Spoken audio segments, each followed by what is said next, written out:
Kulgaon city corporation উচ্চ বিদ্যালয় কর্তৃক পরিবেশিত অনলাইন ক্লাসে শিক্ষার্থীদের স্বাগত।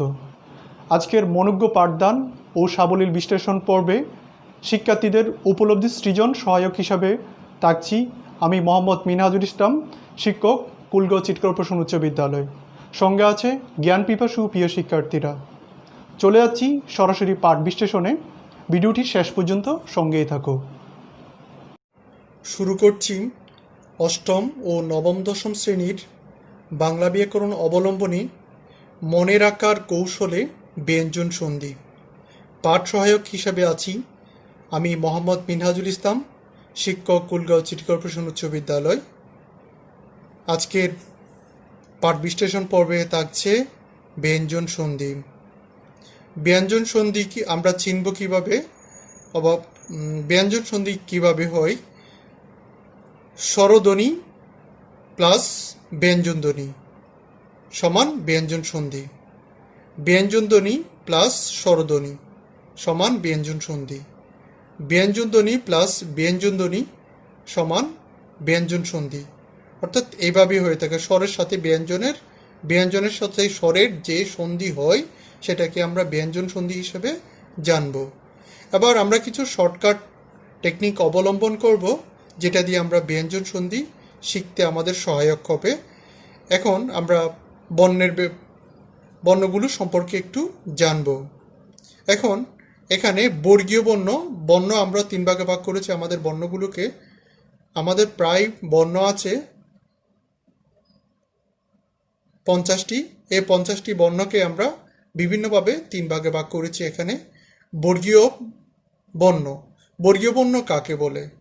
ক থেকে ম পর্যন্ত 19টি বর্ণকে আমরা বর্গীয় বর্ণ হিসেবেই জানি। এখন ক থেকে ম পর্যন্ত এখানে প্রত্যেক বর্গে 5টা করে বর্ণ আছে। তাহলে এখানে ক থেকে ম পর্যন্ত এই সবটা কটাকে বলে ক বর্গ। ক, খ, গ, ঘ, ঙ এগুলো ক বর্গ। চ, ছ, বর্গীয় জ, ঝ, ইয় এগুলো ছ বর্গ।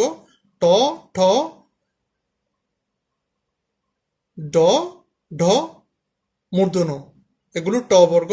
ত, থ, দ, ধ, দন্ত ন এগুলো ত বর্গ। আর প, ফ, ব, ভ, ম এগুলো প বর্গ। এগুলোকে আমরা প বর্গ হিসেবে জানব। অর্থাৎ এই 5টাকে ক বলতে আমরা এই 5টাকে বুঝি, চ বর্গ বলতে আমরা এই 5টাকে বুঝবো, আর ট বর্গ বলতে এই 5টাকে, ত বর্গ বলতে এই 5টাকে, প বর্গ বলতে এই 5টাকে আমরা বুঝবো।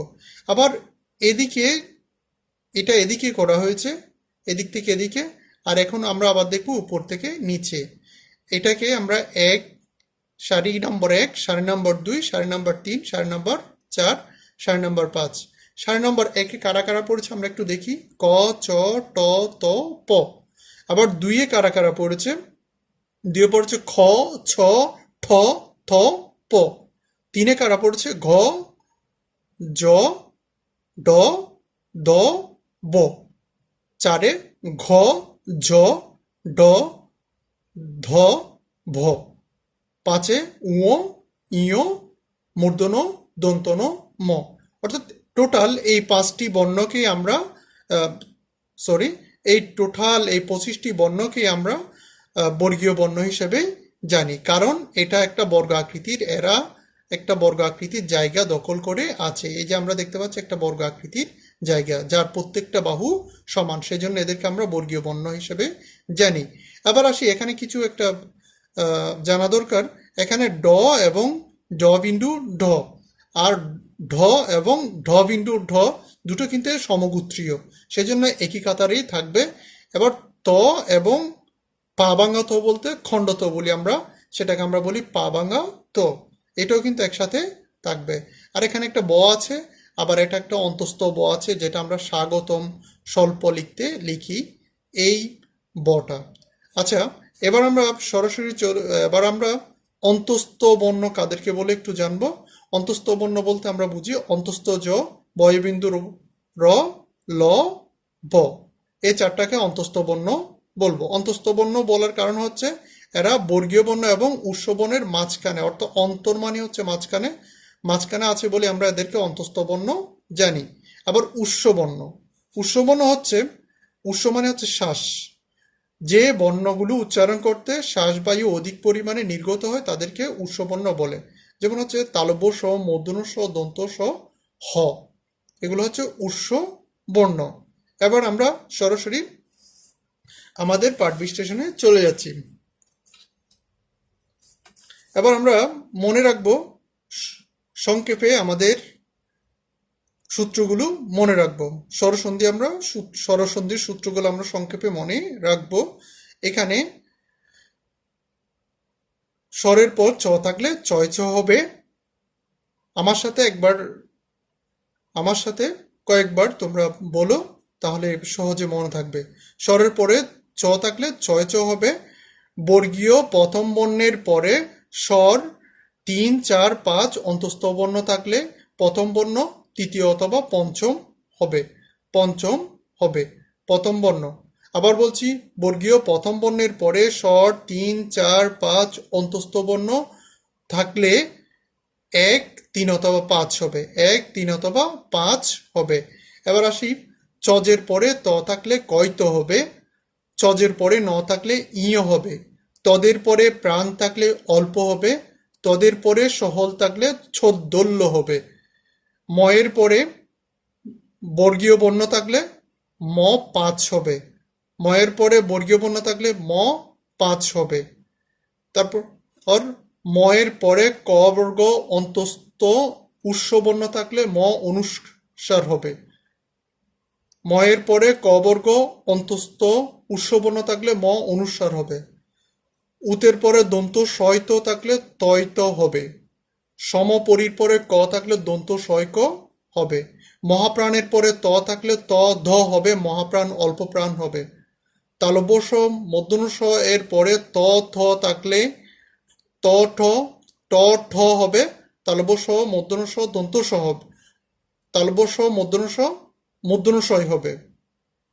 এরপরে দ ধ এর পরে যদি বর্গীয় 1, 2 অথবা দন্ত স থাকে তাহলে ত অথবা খণ্ডত হবে। এভাবে আমরা মনে রাখতে পারি। এবারই সূত্রগুলো একে একে বিশ্লেষণ করছি।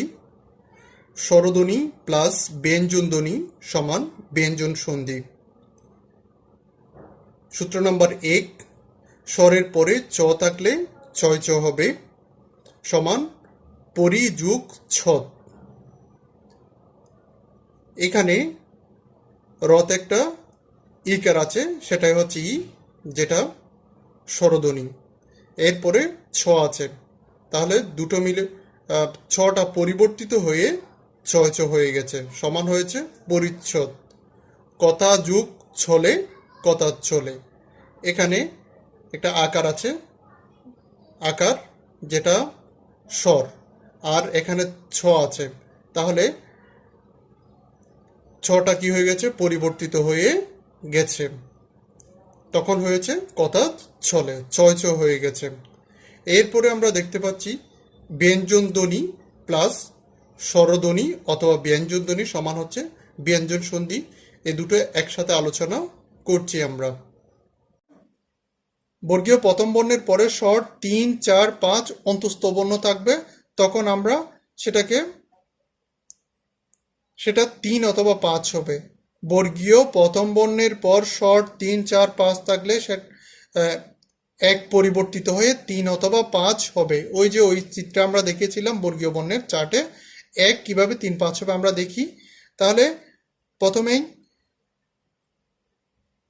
বর্গীয় প্রথম বর্ণের পরে স্বর থাকলে সেটা 3 হবে, কিভাবে, দিক হচ্ছে প্রথম বর্ণ, এরপর অন্ত, তাহলে স্বরধ্বনি অ আছে, তাহলে অ থাকার কারণে কটা পরিবর্তিত হয়ে গ হয়ে গেছে। কিভাবে গ হয়েছে, প্রথম বর্ণ হচ্ছে ক, খ, গ, 3 নম্বরটা হয়েছে অ থাকার কারণে।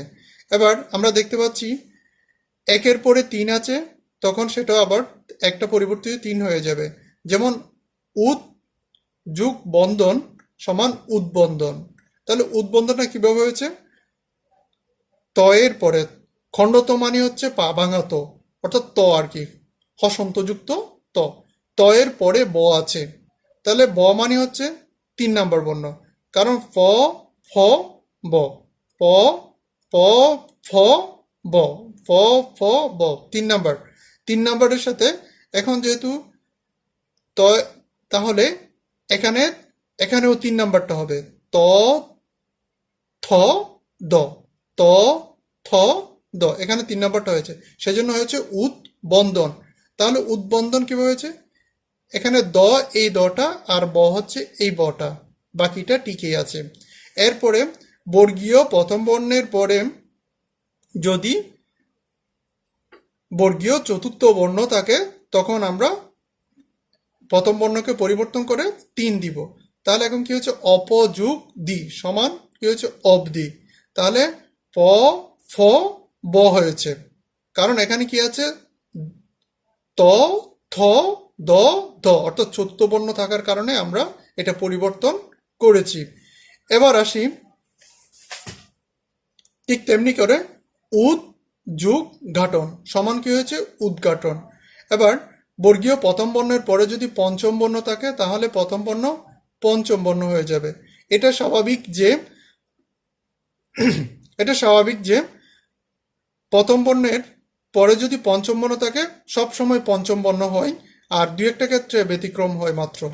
তাহলে দেখো, ছোট যোগ মাস সমান হচ্ছে সন্মাস। সন্মাস কিভাবে হয়েছে? ট, ঠ, ড, ঢ, মূর্ধন্য। তাহলে তাহলে পঞ্চম বর্ণ হয়েছে, প্রথম বর্ণের পরিবর্তে পঞ্চম বর্ণ হয়েছে। এখানে যেহেতু কি আছে? পঞ্চম বর্ণ আছে। কিভাবে? প, প, ফ, ব, ভ, ম। তাহলে এটাও পঞ্চম বর্ণ, সেজন্য এখানে কি হয়েছে? সন্মাস হয়েছে। তাহলে ট এর পঞ্চম বর্ণ হচ্ছে মূর্ধন্য ন, সেই কারণে এখানে সন্মাস হয়েছে। ঠিক তেমনি বাঘ যোগ ময় সমান হচ্ছে বাংময়। তাহলে এখন দেখো, বাংময়, বাংময় হয়েছে এভাবে বাংময়। তারপর কিন্তু দিক নির্ণয়, দিক যোগ নির্ণয় সমান হচ্ছে দিক নির্ণয়। এটাকে উ দিয়ে লেখা যায়, গ দিয়ে, 3 নম্বর বর্ণ দিয়েও লেখা যায়, 5 নম্বর বর্ণ দিয়েও লেখা যায়। দিক নির্ণয় আবার দিক নির্ণয়, তাহলে এটাই সবচেয়ে বেশি প্রচলিত। এরপরে দেখতে পাচ্ছি আমরা তৎ যোগ মধ্যে সমান হচ্ছে তন্মধ্যে। এখানে তৎমধ্যেও লেখা যায়, আবার তন্মধ্যেও লেখা যায়, কিন্তু এটাই সবচেয়ে বেশি প্রচলিত। এরপরে আমরা দেখতে পাচ্ছি বর্গীয় প্রথম বর্ণের পরে অন্তস্থ বর্ণ থাকলে, অন্তস্থ বর্ণ বলতে আমরা বুঝি অন্তস্থ জ, বয়বিন্দু র, ল এবং ব। ঠিক তেমনি করে আমরা উদাহরণটা দেখি, ত এর পরে যখন র আসছে, তখন তটা পরিবর্তিত হয়ে দ হয়ে গেছে। ত, থ, দ 3 নম্বর, দ যেহেতু 3 নম্বর, তাহলে অন্তস্থ বর্ণ র যেহেতু অন্তস্থ বর্ণ, এদিকে আমরা দেখিয়ে দিয়েছি তীর দিয়ে। তাহলে তদ্রূপ এভাবেই তৎ প্লাস রূপ সমান হচ্ছে তদ্রূপ। এবার আসি আমরা আরেকটা সহজ সূত্র, চজের পরে ত থাকলে কয়ত হবে। চজের পরে ত থাকলে কয়ত হবে, যেমন হচ্ছে শীষ যোগ ত সমান সিক্ত, বস যোগ ত সমান বক্ত। এই চ এর পরে ত আছে, দুটো মিলে কি হয়েছে? কয়ত হয়ে গেছে। এই জ, এই ত, তাহলে জ এবং ত এর পরে জ এর পরে ত আছে, দুটো মিলে কয়ত হয়ে গেছে, বক্ত হয়ে গেছে। এবার আরেকটা সূত্র, চজের পরে ন থাকলে ইয় হবে, যেমন হচ্ছে জাস যোগ না সমান হচ্ছে জাগা, জাগা, জাগা। রাস যোগ নি সমান হচ্ছে রাগ্গি। তাহলে কেমন হয়েছে এটা? তাহলে চটা, চয়ের পরে যখন ন আছে, নটা পরিবর্তিত হয়ে ই হয়ে গেছে, তখন উচ্চারণ হয়েছে গ, দুটো গ এর মতো। প্রথমটা, প্রথম গ প্লাস দ্বিতীয় গ এর উপরে চন্দ্রবিন্দু আছে, জাগ গা। এরপরে আমরা দেখতে পাচ্ছি যশ যোগ ন সমান হচ্ছে যজ্ঞ, নটা ইউ হয়ে গেছে, জটা টিকে আছে, তাহলে যজ্ঞ, জ প্লাস ইউ, যোগ গো। এবার আমরা চলে যাচ্ছি পরবর্তীতে, পরে তদের পরে প্রাণ থাকলে অল্প হবে, তদের পরে প্রাণ থাকলে অল্প হবে। তদের পরে প্রাণ বলতে আমরা বুঝি অল্প প্রাণ।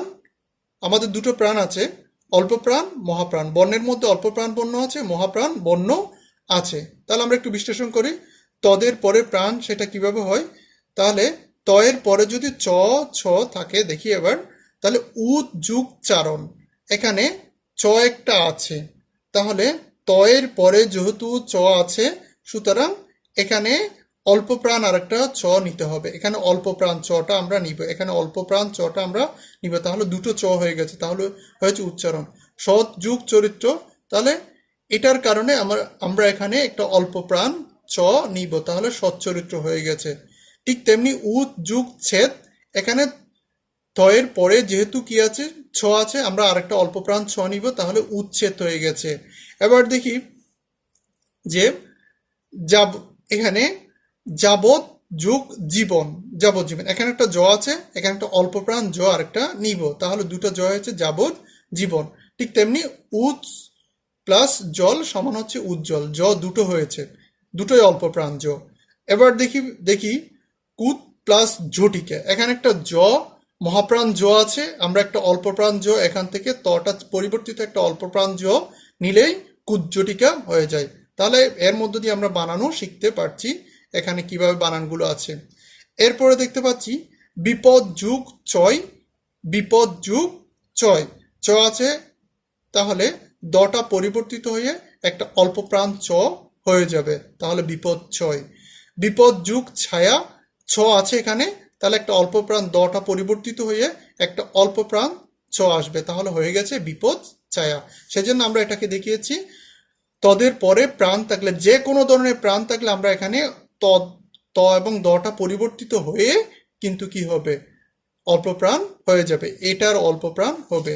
এরপরে আমরা দেখতে পাচ্ছি তদের পরে সহল থাকলে ছোদ্দল্য হবে, তদের পরে সহল থাকলে ছোদ্দল্য হবে, তার মানে হচ্ছে তালব্য স থাকলে ছয় ছ হবে, হ থাকলে দয় দ হবে, ল থাকলে লয় ল হবে।